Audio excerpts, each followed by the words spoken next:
I know Max Holloway likes to stand and bang. I like to be bent over.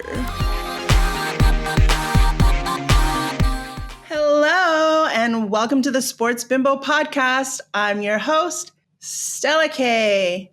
And for those of you who cannot see me, who are listening to the audio version of this only, I'm dressed like a Disney princess right now. I'm in my home. I'm in my living room. I'm not in the studio today. And I always wear some kind of like hyper feminine outfit for the Sports Bimbo podcast. I like to wear schoolgirl skirts mixed with like a fight t-shirt. That's my vibes. If you see me on Instagram, you're already knowing. But today I'm fully in the full dress with the bows in my hair. I do the bows in my hair a lot, but I got the full pink silky like gown on. And that's because I am showing up in life. They say show up for the position that you want. And the position that I want is princess wifey, in addition to being an MMA mogul, okay? Sports media boss. I look very cute. I'll post pictures and reels later. So there were no UFC fights this weekend. No one is in love with me. I'm not getting laid. I've been sick as a dog the past couple of weeks. I missed another episode of the podcast because I lost my voice completely during fight week, which I'll get into that. That was a blessing that I even went, but I was deathly ill, let me tell you. So basically my life feels very meaningless right now, and I'm getting back into the saddle of things, but I don't want to be negative. My life is not meaningless. There's a lot to be grateful for.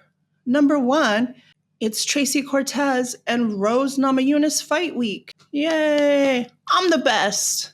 I do not like people hating on this fight night just because it's a women's main event. I have been fighting with people in the comment sections of MMA pages about this all week. I even unfollowed one creator because I didn't like his vibes about it, and I didn't like the way he responded to it. And I'm not soft. I'm not a soft you. You know that. You know that if you see me fighting in the pages of the MMA comments. And I know I'm friends with a lot of the big MMA page creators, and a lot of it is just jokes. I'm not sensitive about it, but there was just something about it, you know? And I'm not going to sit here and cap and pretend to be the number one proponent of women's MMA. I'm not going to sit here and lie and say all the women fighters are as good as the men, because it's not true. And you can fraud check me. And no one likes to say fraud check these days. You can fraud check me and look on Sports Bimbo and listen to my podcast and see I'm not talking about the women that much. It's more once in a blue moon. But I like these two girls. They're marketable, they're interesting, and they're good fighters, especially Rose. Now, Rose is clearly the stronger fighter in this matchup. I personally do not understand the Rose hate, and I see a lot of it. I know there's some controversy with her and like Pat Barry, and that he met her when she was underage. I'm going to be real with you guys. I don't really know the lore on that much. Like, I don't really know the deep lore on that. Maybe I need to look it up. But as unbelievable as this seems, I actually try not to get into fighters' personal lives too much, unless it's like a big pop culture headline and a big topic of conversation since I've started this podcast, just for the fun and the jokes. But if I were to judge all the fighters based on their personal lives, I couldn't support most of them. Let's be real. Like, not all of these people are the greatest people. So I don't know everything about Rose on a personal level. I watched the documentary about her. I think she seems really cool, and I've watched a lot of her fights. She's a great fighter.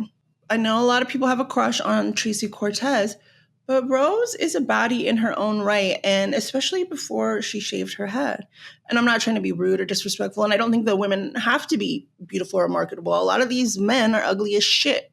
And she's even cute with her buzzed head, but clearly she's not trying to appeal to the male demographic. Obviously, that doesn't matter to her because she could be very cute if she wanted to. And she's, you know, her vibe right now is giving very much little boy with the buzzed hair. But the fun fact about the buzzed hair is she first buzzed it when she was fighting Paige Van Zandt at UFC 80, I think it was. Not UFC 80, UFC Fight Night 80. And ever since she buzzed her head, she has become a much stronger fighter. I believe that is a fact. She's a much better striker than Tracy. Tracy's more of a wrestler. Can Tracy take Rose down? Maybe.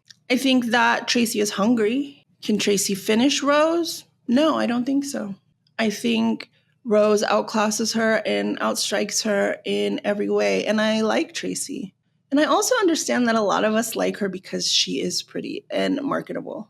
I'm not going to lie and say that doesn't have an effect on me. And I know that's why she gets a lot of attention. She is like the hottest chick in the UFC. So there's a reason why a lot of people want to see her fight. But you can be the hottest chick and be a total can. And she's not that. But her record is inflated. Let's be real. She has not been super, super active. I want to say she's fought like 5 times in 5 years. So this is a good step up for her, especially if she wins, which obviously I don't think she will. But if she did, and we should also discuss that this fight night is in Denver. So the altitude is going to be an issue. And if you guys don't know what that means, Denver has one of the highest altitudes in the country. And that really affects fighters. I've seen it firsthand, not in the fight world, but when I was working in wrestling, when we would travel to Denver, the wrestlers would be passing out. It really affects their cardio. It makes things completely different because you're just breathing differently up there. So if you're not aware of that, these fights will be more of a challenge for people who are not acclimated to that elevation. So it will be interesting to see how everybody handles it. Will the fights not be as good? Will they finish quicker? I don't know. Let's see. We'll see what happens. Another interesting fighter on this card, in my opinion, is Fatima Klein, who was signed to the UFC on very short notice. This card for UFC Denver has honestly been a mess, but Fatima Klein was signed to the UFC on very short notice, and I'm very interested in her. She is returning to 115. Initially, she was meant to be a part of Dana White Contender Series in September, but now we're not going to have to wait for all that because she's jumping straight to a debut because they needed her for this mess of a card in Denver. Now, she is a legit prospect, and y'all know that I love prospects. Something so satisfying about hopping on to the hype train of someone early and then finding out that they are good, that they live up to the hype. I love it. So I'm really excited for her. She's a prospect that I have my eye on. She's a grappler. She loves being in the cage. She says that it's what she always wanted to do. So the downside to Fatima in this fight is she is much smaller than her opponent, Jasmine, and she is not coming off a full fight camp like Jasmine. But if you care, she's my pick. That's my hunch for who's going to win. So I'm interested to see how that plays out. Another fight that appeared randomly at the last second on this card is Montel Jackson and Damon Blackshear for bantamweight. Super short notice for both fighters. This fight makes the card a little more interesting for me. Montel is the pick for this fight. Damon has been coming off a little bit of a losing streak, but if you take a look at the circumstances and who he has lost to, if I were to bet, Damon as the underdog would be my pick. And I don't know why I'm all into giving my picks now. I think I'm a sports capper again because I predicted a few correct fights at UFC 303.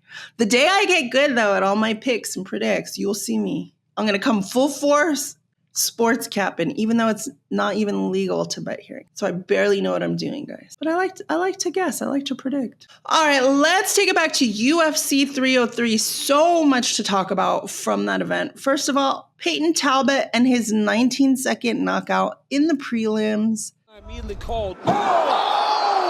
And I said, he is good. And look at that. Talbot, that'll do it. Peyton Talbot, lighting him up in Vegas, the real deal. That was crazy. I have been talking about Peyton Talbot for a while now, making memes about him. I caught on to him early, way before his debut. I think I mentioned him in the last podcast. I was salty because he won't come on my podcast except for $1 million, something like that. But you know what? He's really that good, and he's like the it boy. The whole week of the fight, there was so many homophobic comments and content and memes being made about him. It was really irritating me. Now, if he was gay, it wouldn't matter. He's a great fighter. But just like the things that people are insinuating that he's gay, it's just stupid. He wears crop tops and he paints his nails and he has anime tattoos. Like, get over yourself. Who gives a fuck? And I guess he did an interview saying that he knew how to pole dance because his mom and sister had gotten into pole dance fitness and they had a pole. So he tried it and he was good at it. And there's some videos floating around of him doing that. Okay, it's just like an athletic exercise thing. I have wrestler friends that at the old gym that I used to go to, there was one of those pole fitness poles there, and they would get on it too. It's just like a fun thing. Like, can you do this? Do you have the upper body strength to do this? He's not like working the fucking streets in stripper heels. Like, everybody get over yourself. The homophobia in MMA is crazy and silly. You know, sometimes the jokes are funny, sometimes they're warranted. This guy just seems secure. He's just different. And I've said it before and I'll say it again. I love masculinity. And I love the traditional displays of masculinity. I personally am looking for a man who doesn't have nail polish on, who is chopping wood and building houses and going to war and providing. But that's just me, my dating life. Like, do you have to be that close-minded that every fighter has to display that? That would be so fucking boring. Like, let them all be themselves and unique characters. I fuck with Peyton Talbot, and his fighting backs it up. Like, I dare you, say this shit to his face. Anyhow, enough of my Peyton Talbot soapbox. Brian Ortega, what the fuck was going on with that? I was so excited to see him fight Diego Lopez, and I like both of them a lot. I literally could not make a pick for that fight because I like them all. I like them both so much. I made a video from the weigh-ins where I was present for once. And the reel that I made for the Sports Bimbo page is I just said, these are two fighters that I hope both teams win and have fun. Like, I just couldn't pick. Like, I love them both for different reasons. Brian Ortega is a down-ass fool from California. You gotta fuck with them, and they're both good.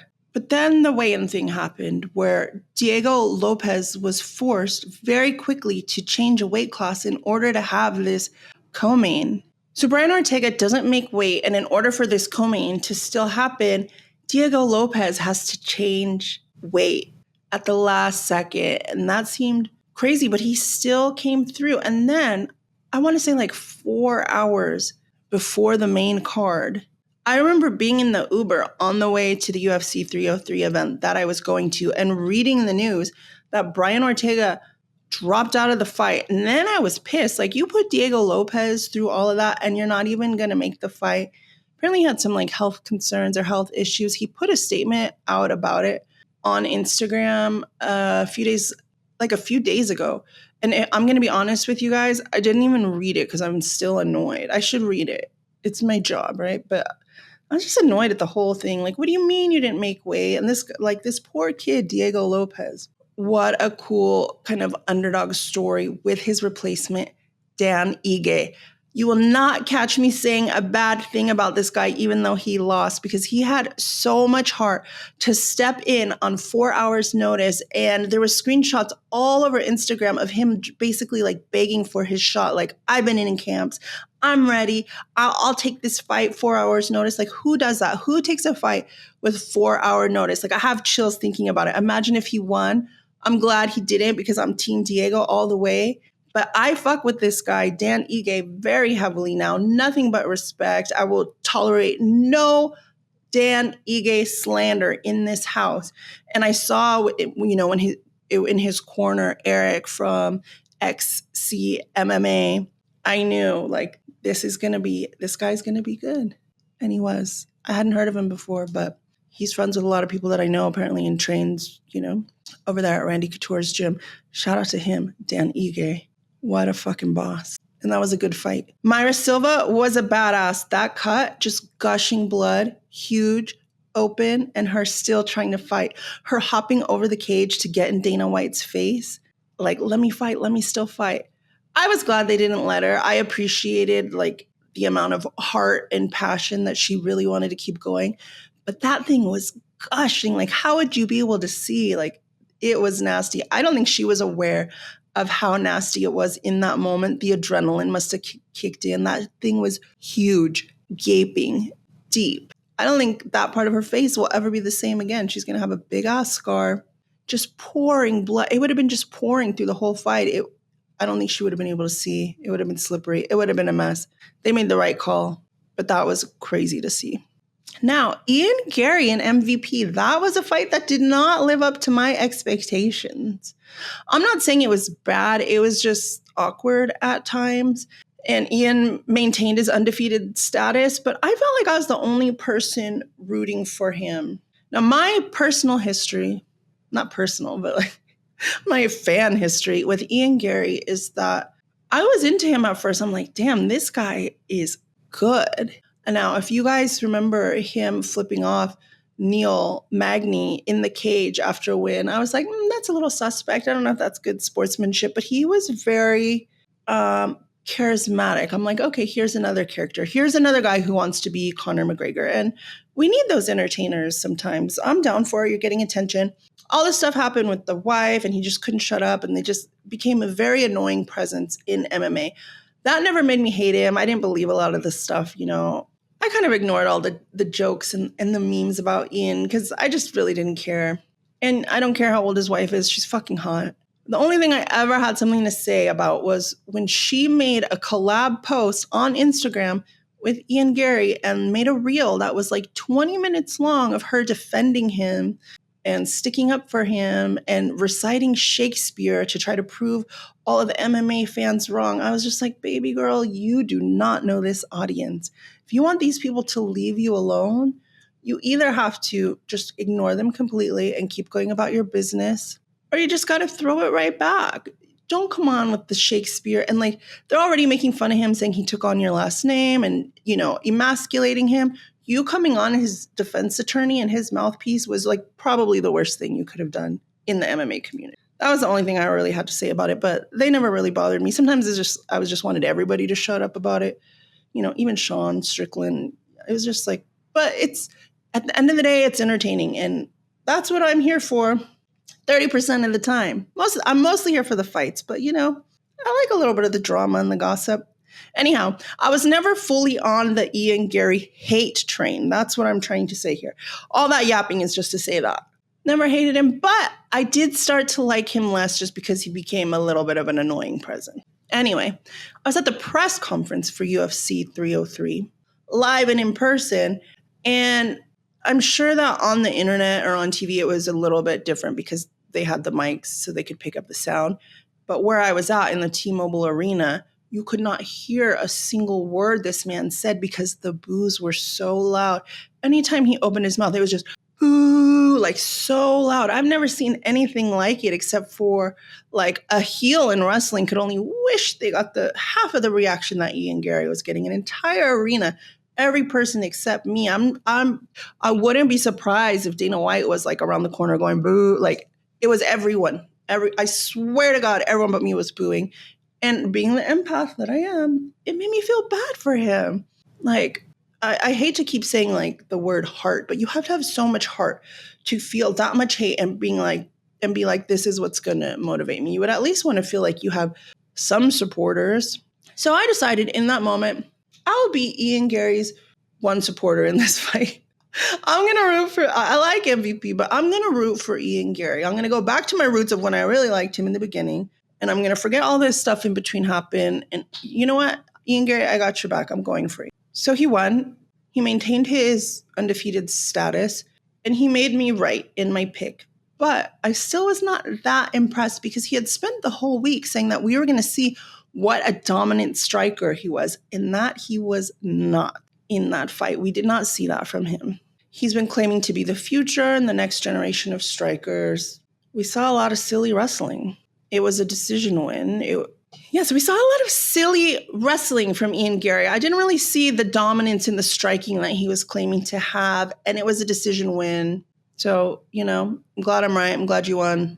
Let's step it up next time. If you're going to talk all that talk, you're going to have to do some walking, Ian Garry. Something that really annoyed me, though, when I was there at the press conference and the weigh-ins, I think this happened at the weigh-ins, there was a group of people holding up Irish flags. Now, I don't know if they came there for Ian Garry or if they were there for Conor McGregor, because we all know the fucking mess that this was supposed to be Conor McGregor's return.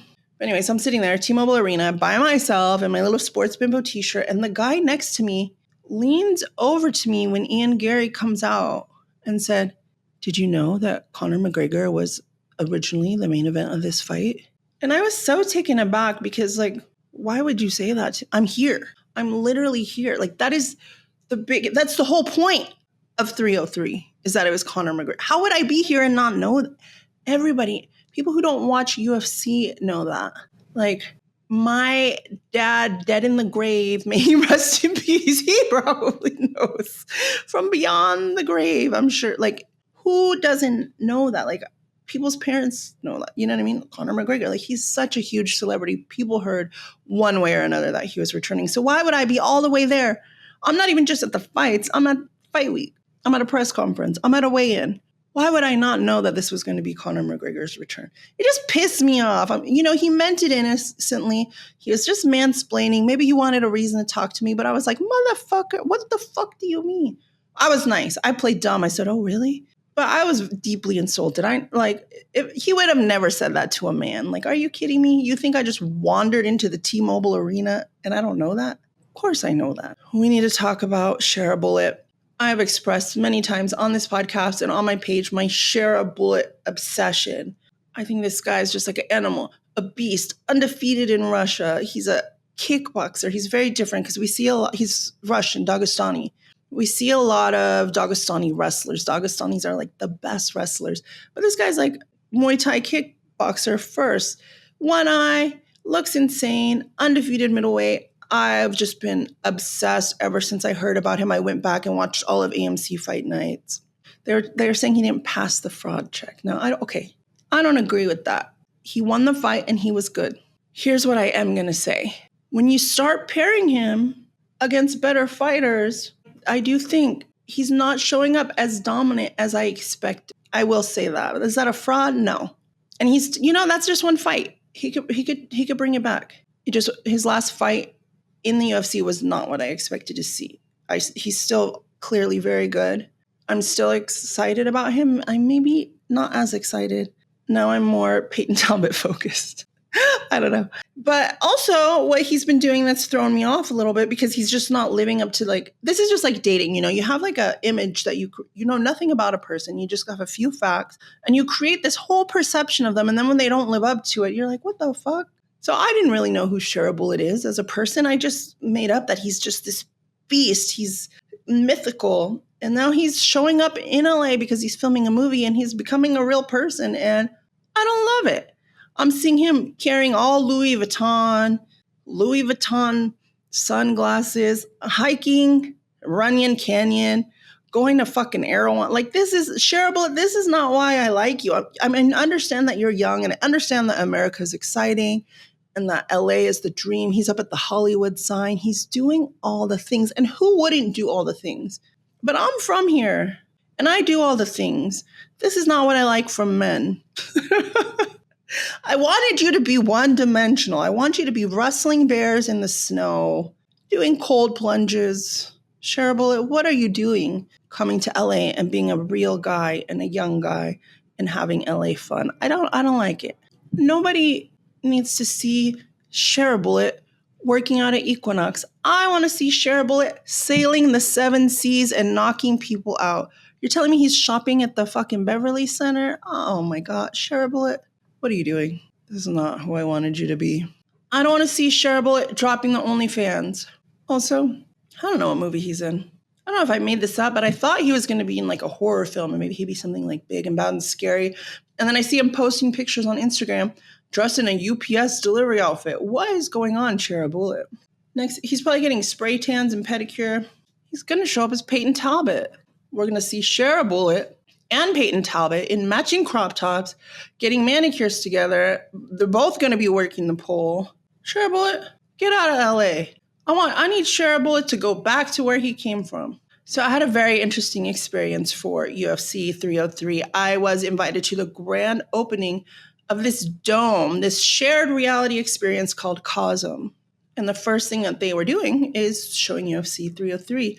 And it went viral all over MMA and combat sports media. So maybe you saw it. It's a dome. It looks like you're there. And some of the shots look like you're in the octagon. They have cameras in the octagon. It is insane. There is no other way that I want to watch UFC anymore aside from actually being there.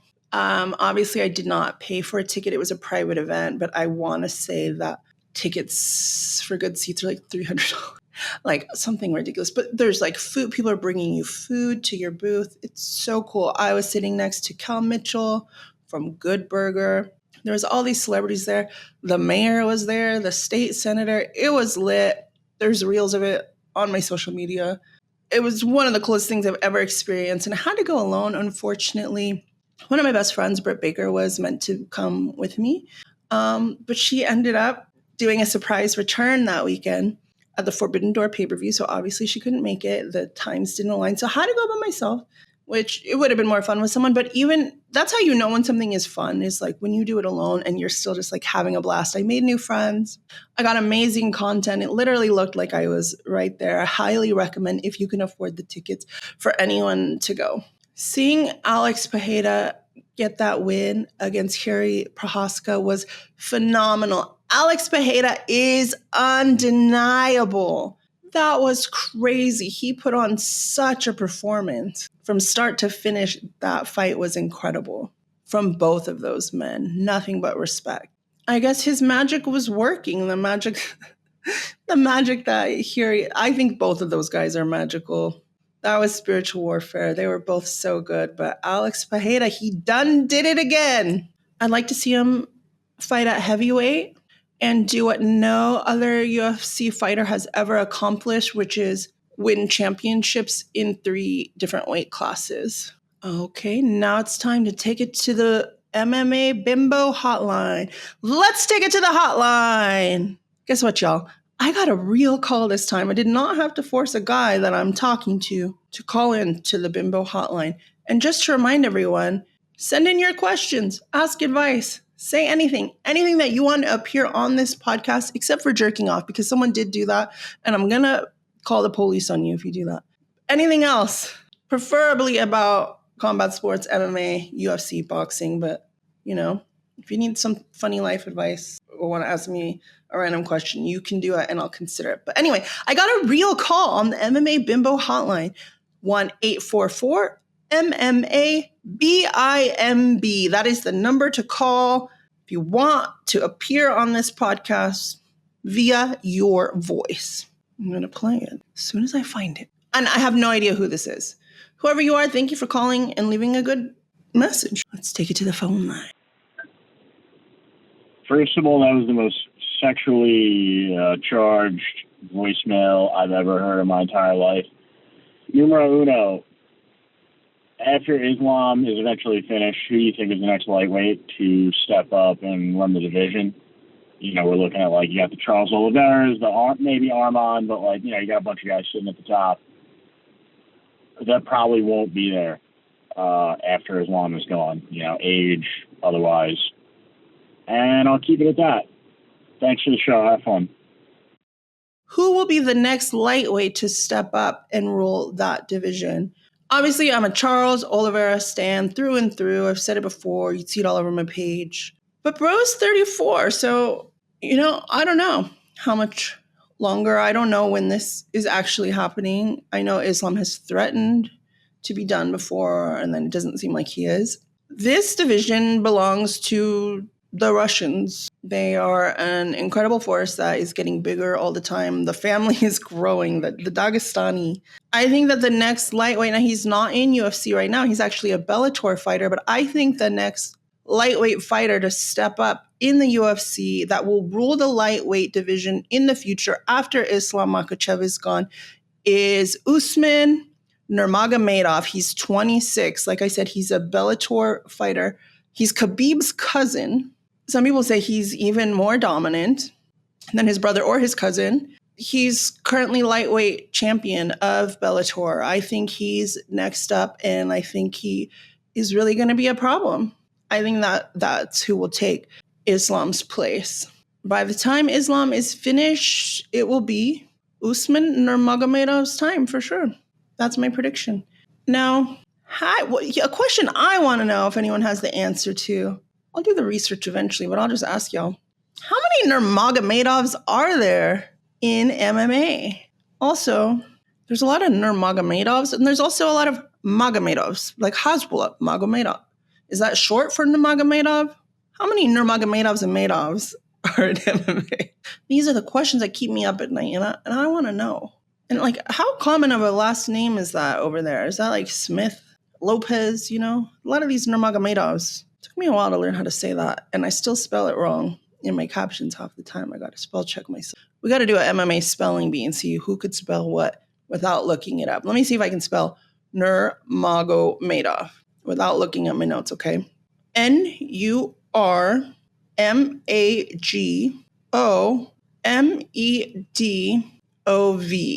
Nurmagomedov, I think. We'll see. So Michael Chandler has been seeming so sad and dramatic since his fight was called off, which I would be too. I mean, that was set to be the biggest fight, and that was a big moment. He really felt he had something to prove. And if he did win, he would be so goated for that. And then he didn't get his chance, and then he got to watch us all going nuts about other people for UFC 303. I'm sure he feels like life is passing him by. I'm sure he has FOMO. He got on Twitter and said he was offered a fight with Islam Makhachev. Makhachev quote tweeted it, laughed in his face and said, haha, no thanks. And then I see Michael Chandler saying, well, there's going to be talks about Conor and I in September. That's cap. Michael Chandler, baby, you got to let it go. You are not fighting Conor McGregor in this lifetime. It is time to start making other fights. We are not seeing Conor McGregor fight again. That I will put money on. Like I said earlier, I did go to UFC International Fight Week. It was my first one ever. And I have always wanted to go. I finally had a reason to. And I was sick as a dog. I was so sick. Oh my God. It took all of my life force to even show up. I did not feel like it, but because everything had been purchased in advance and was non-refundable, I felt, and I had said on this podcast I would go, I felt a duty to go. But there was so much that I had set up to do and that I wanted to do. I meant to do interviews, to make content. I was supposed to train with Raul Rosa's dad. I had a lot of cool stuff going on, but I was just truly very sick. I thought I had COVID because I was so sick, but I took a COVID test, was negative, but I didn't have a voice. I felt horrible. So I literally just dragged my corpse, made the bare minimum of content. I did attend the press conference, and then I went back to my room and slept for literally 22 hours, just trying to shake it off, trying to be okay in time for 303, trying to be okay for the expo. I wake up, I was going to say in the morning, I wake up 22 hours later, and I have texts from my former coworkers from my last sports job where they're like, where were you last night? We were partying all night with Dana White. Well, that's cool. I was sleeping and drinking Theraflu. So my fight week was not what I had expected or intended it to be. But I'm trying to look at the bright side and say, hey, at least I was there. That was a step up from last year when I wasn't there at all. So by next year, my presence will really be known. I will be a force to be reckoned with by next year, okay? By next year, I'll be famous. I'll be signing up to do meet and greets. I'll be throwing big parties. Anything's possible. Your whole life can change in 1 year. But I was there. Probably no one saw me because I was mostly sick and dying and spending $200 a meal in room service because I couldn't drag my corpse very many places. I attended the weigh-ins. I made some viral videos. That was cool. I stole a meme format from one of my friends who stole it from a trending meme format, which is where you watch Family Guy while you're doing something else. People have been doing it at weddings or concerts, and it's just them on their phone watching Family Guy, and they say boring ass, whatever. So I did boring ass UFC weigh-ins. That went viral. That's cool. I got to keep up my 3.5 million reach that I always brag about with my viral videos. So just managing to get a couple viral videos off, hey, that's worth it at the end of the day, even though I was barely a force, even though I was barely a presence at Fight Week at all. And thankfully, I did finally feel well enough by the time it was UFC 303. But then, it really takes a toll on you. I traveled. It was very, very taxing. That was a very draining week for me, but I made it through. And I, even after UFC 303, drugged myself to a wrestling show after that to see a guy. And it was very unappreciative, which I don't appreciate. That was a lot of work for me, traveling and going all these places. Anyway, I'm so grateful I was there. It's a start for Sports Bimbo. Next year will be better. I have some Ultimate Fighter drama. It's pretty personal, but why not expose it on the podcast and make life more interesting? I've been talking on the podcast in the personal life section of it about a guy that I had met at a wrestling show. And first I was really excited about him. And then he became a fish that I had to throw back into the ocean. And then it was off and on. It's off again this week, but in between the last podcast, there was a little activity. I'll get into that later. But, this is a person that I really liked who was giving a lot of mixed signals and a lot of emotional unavailability. I wasn't even at the relationship stage with this person yet, but they're so afraid of that. They're so afraid of commitment that they're like combating it in the early days. So there was like a very early days thing when things had been going well. We've been hanging out every week. He met all my friends. All my friends loved him. And when I say hanging out every week, I mean once a week. That's it. Just once a week hang out. And yeah, he did meet my friends pretty quickly, but it's because we're in a similar or same social circle. And it all just kind of made sense. So he met my friends after the Sports Bimbo launch. They all loved him, and that was great because my friends always hate all the guys that I fuck with. Anyway, it was just going well. It was just going great. I was excited about it, but then he needed to take time to figure out what he wanted. He needed space from me after very early days. I want to say by week 3, he needed space to think about things and time away from me and all this stuff after once a week hangout. So it was hurtful because I thought I was going with the flow. I thought things were chill. Hey, I like this. Let's see what happens. But so, you feel hurt. You feel a little rejected. But I tried to give it to him. And that same day that I'm trying to give him space, the universe showed me you throw him in the ocean and there's more. That was a good lesson for me. But the lesson was kind of bizarre because it was a guy from Ultimate Fighter who came barking in my DMs like a dog. And I don't want to get too into it, what exactly happened. But what I will say is that this guy ended up being a real weirdo. Maybe I'll get into it eventually. Maybe I'll get into it next week if I feel like it. But when I tell you that this guy is a fucking weirdo, he's a fucking weirdo. And he's still a good fighter. I'll still watch his fights. I wish him the best. But when it comes to personal connections, very odd person, I'm not interested. And I'm sure the feeling's mutual. But anyway, now I blocked him. I had to block him because I felt he was that strange. So now I have Ultimate Fighter drama, which I've never had in my life. The only Ultimate Fighter that I know on this planet, actually I might know a few people who are Ultimate Fighter alumni, but I definitely don't have drama with any of them. And as you guys know, I am an Ultimate Fighter historian. So I didn't expect to have my life have any crossover and drama, but now I can add that to my list of accomplishments is that I have current modern day Ultimate Fighter drama. And that's all I'll say for now. But it was nice for a few days to realize that attention is always available when other people can't make up their mind. And as far as the fish, the wrestling fish, he's back in the ocean where he belongs. Maybe he'll stay there this time. I don't know. I haven't heard from him. But there's a lot of missed signals and not good communication. And I'm in my princess wifey era. Look at me. So I'm not trying to deal with all that anymore. So the search continues. I'm cute. I'm available. And I love MMA.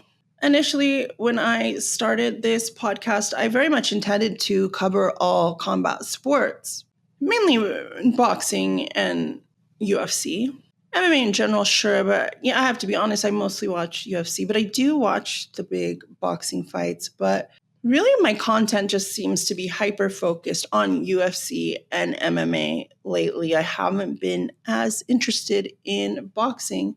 And I don't know if that's Ryan Garcia's fault or what, but I think it's time for everyone to mute the name Ryan Garcia. He got banned from the WBA recently for making extremely racist, Islamophobic, just horrible remarks. And again, I'm not soft, I'm not sensitive, I'm not super social justice warrior woke. There's a lot I can tolerate. I personally think the things that he said were unforgivable.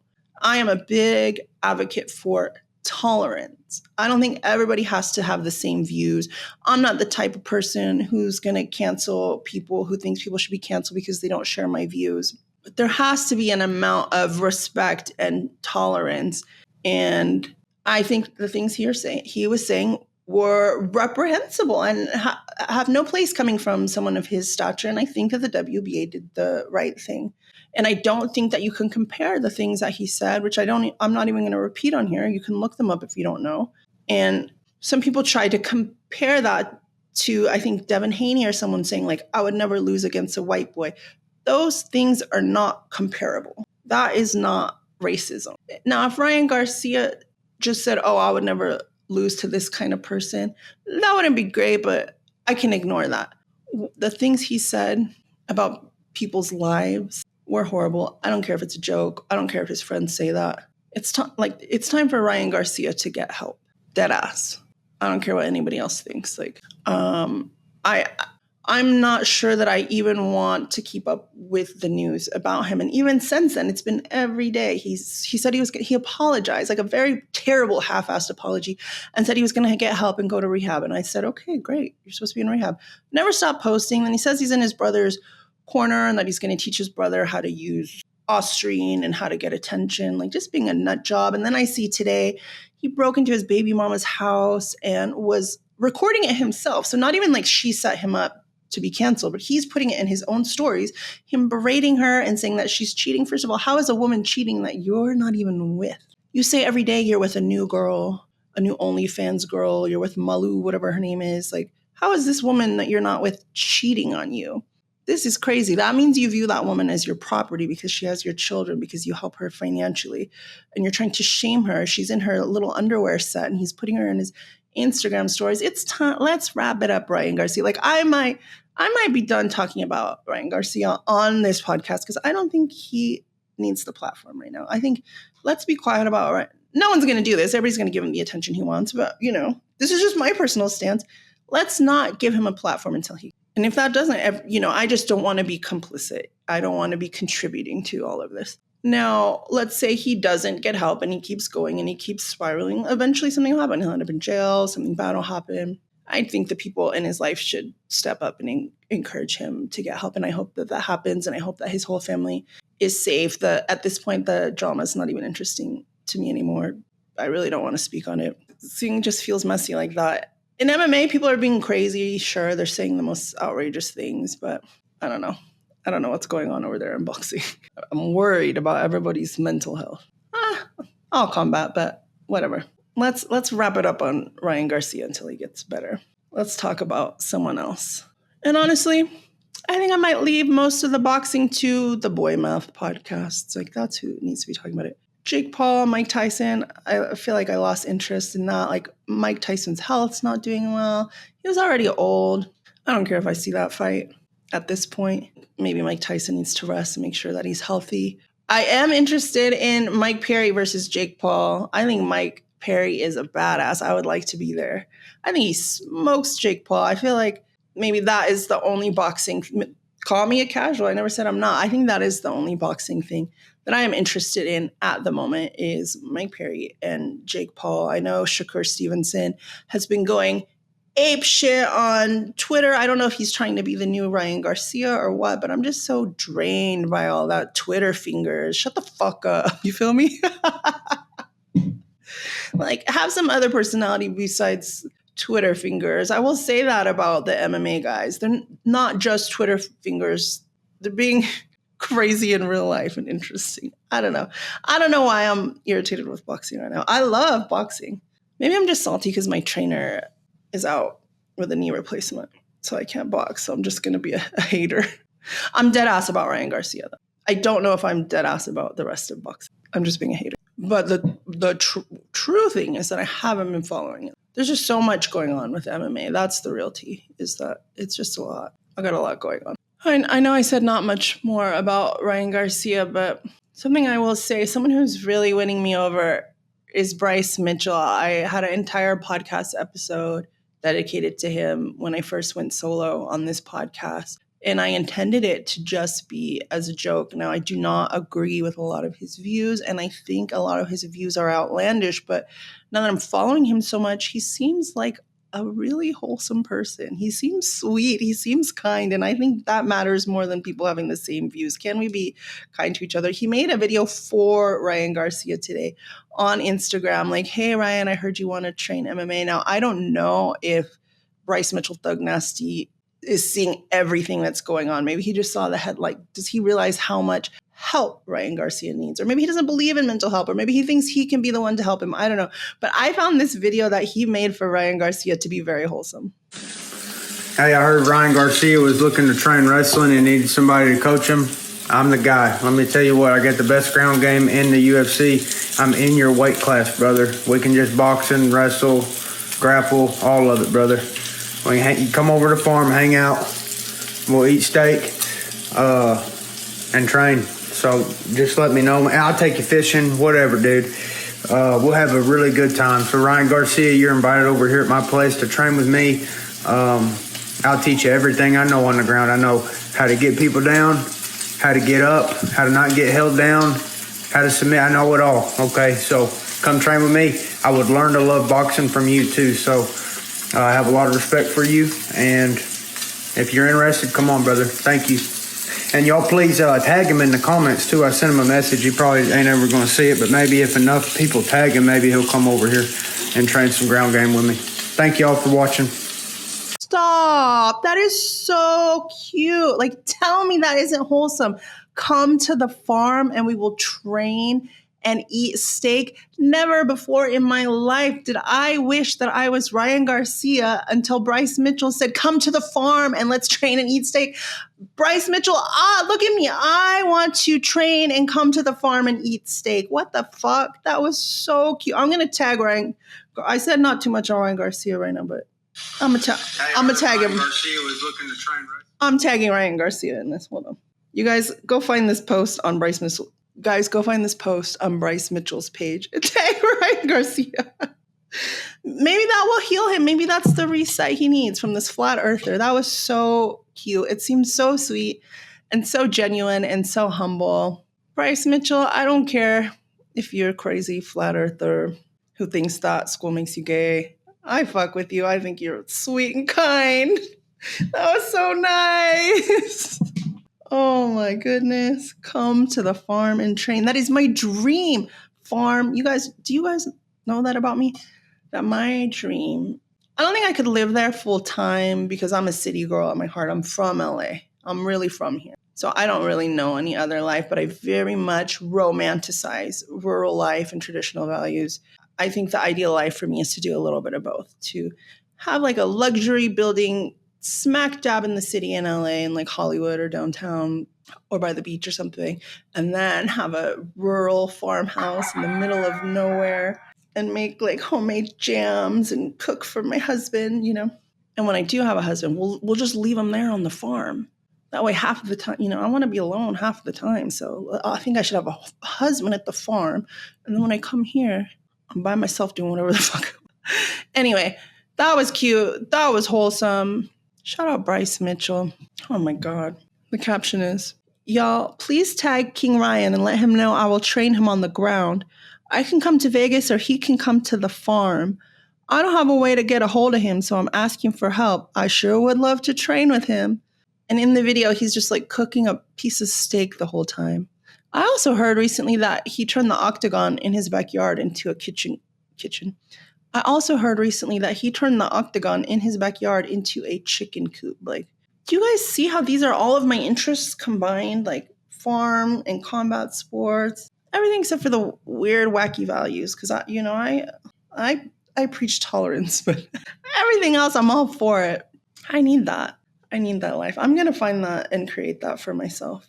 You know, it's not going to have anything to do with Bryce Mitchell or Ryan Garcia, but I like this. I like train on the farm, steak. I like all these words. Well, that's it for today. Thank you for listening to the Sports Bimbo podcast. You can find us on all socials at Sports Bimbo.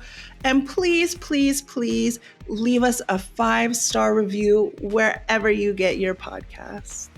Bye for now.